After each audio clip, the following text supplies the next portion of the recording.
Guys, kakain tayo ng macarona na ang sahog ay sardinas. Luto ng aking kasama. Tinirhan niya ako. Kainin ko daw ito. So, first time kong kumain yan na macarona na may sardinas.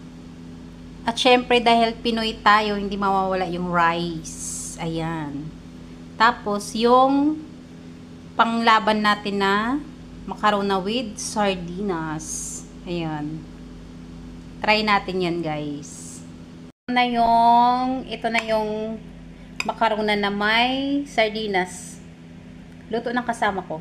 So, try natin. Kasi first time kong makatikim ng ganito.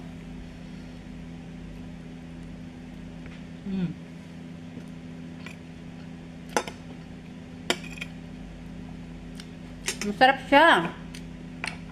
Para din siyang miswa, ang lasa.